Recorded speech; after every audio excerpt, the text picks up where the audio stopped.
Are you ready to go sledding? Yeah. Okay, dude. I'm ready to.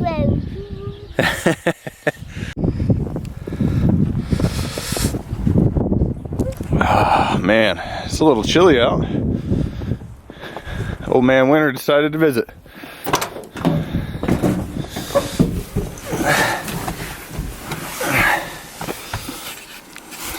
Good morning, everyone, and welcome back to the vlog. Old man Winter decided to visit us last night, so the family and I decided that we had to go sledding.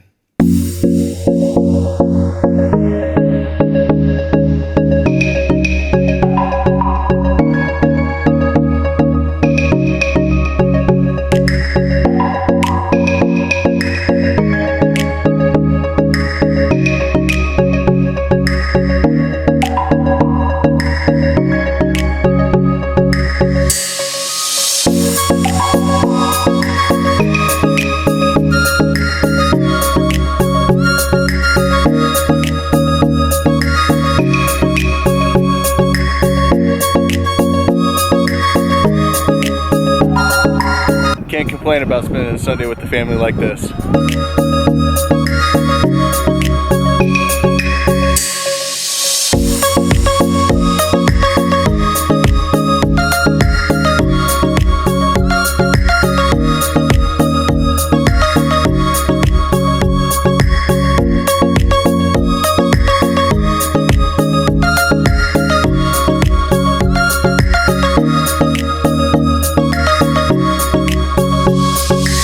That was an awesome morning hanging out with the family. Now it's time to head down to the shop and get a few things done. I think Shane's already down there tinkering on a few things, but let's go see if we can get in some trouble.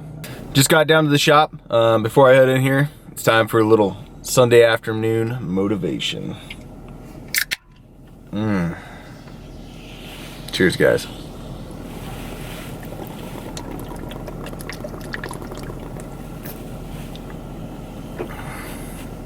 Not bad.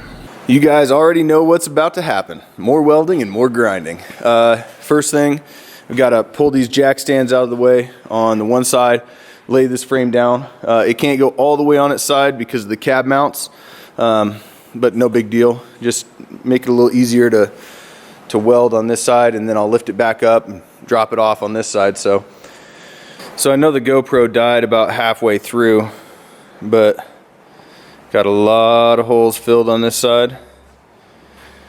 Time to break out the grinder and smooth it all up. Before I came over to start working on the frame, ran back and pulled some measurements off of a short bed truck that we have sitting out here in the boneyard. And I'm going to show you guys kind of what we figured out as far as cutting this frame down, how much we're going to have to remove. Still trying to figure out where I'm going to want to remove it from that's going to best suit it, but let me flip the camera around here and show you guys what I'm working with. Okay, so I've got the long bed frame just sitting here on the floor, and what we did out there on the short bed is we pulled from the back of the frame, not the cross member, but the back of the frame to the center of the cab mount, and it was 86 3/4 inches from there to here. So what I did was grab the tape measure, pulled off the back, and marked where the 86 3/4 is. So I'm going to go ahead and just... Okay. So now that's marked out on the frame, that's what this is from the back. So this is where the center of the cross member should come to. Now if I measure from the center of the cross member to that point, I need to remove 16 3/4 inches on both sides to actually make this a legit short bed. So the other measurement that we pulled was off this center line to the center of the axle, which is here. That measurement was 46 1/8. So I'm going to go ahead and write that on here.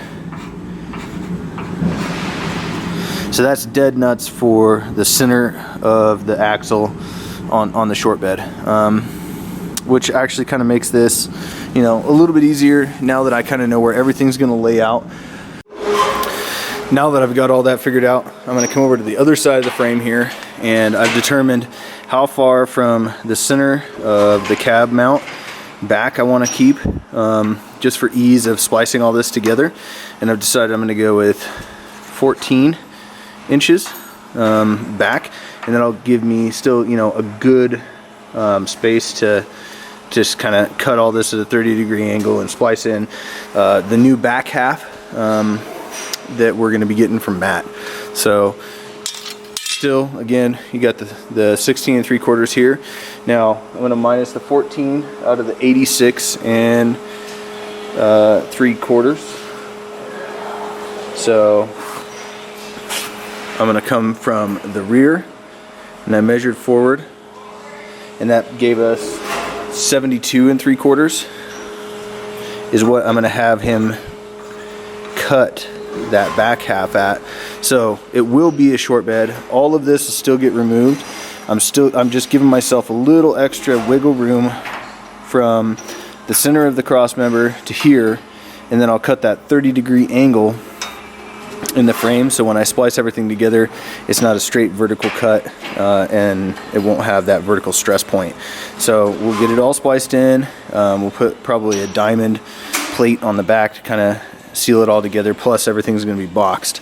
But yeah, I mean, figuring out what the dimensions are going to have to be to actually make this work with this long bed and creating a short bed out of the whole deal is actually kind of a fun process. I mean, you know, it makes you think a little bit, problem solve, and decide, okay, well, what's it going to take to pull this off?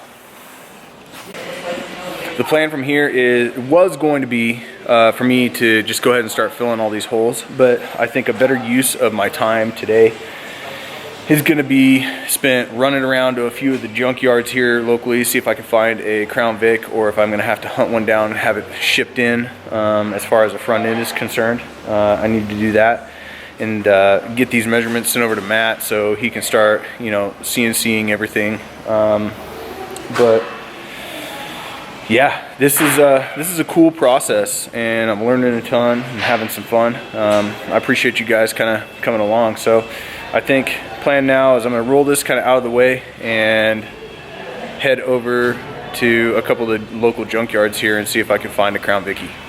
Well, that's nice. I ended up not having to run around and spend the afternoon hunting in the junkyards. Shane and I sat down and, you know, did some digging on the computer. We found a guy with a Crown Vic front end for sale on the other side of the state. So we ended up picking that up. It's clean and ready to be installed.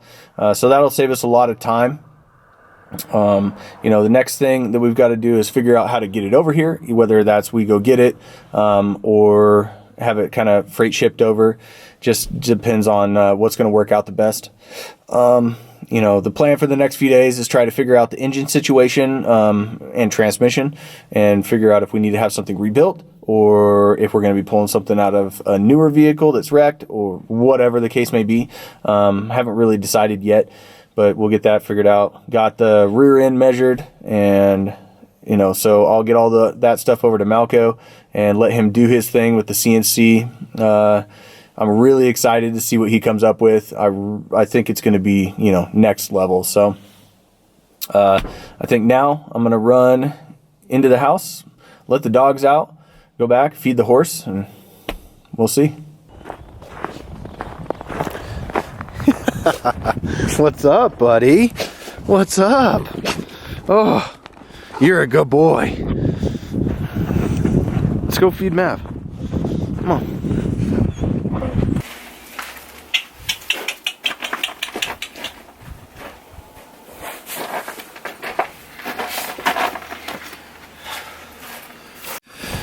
Since I'm back here, I might as well show you guys the cab that I'm going to put on the 76 F100. It's got a couple of spots that need to be repaired, but overall it's pretty solid. I need to put new doors on it, or door skins, whatever. But the cab mounts are solid. Gonna have to do, like I said, some rust repair. Cab corners, maybe floor pans, but nothing too crazy. I think this will work just fine. Well guys, I think that's all I have for you today. I appreciate you tuning in, checking out the vlog. If you enjoyed the video, please hit the subscribe button, like it, comment, share it with your friends. I really appreciate all the support. We'll catch you next time.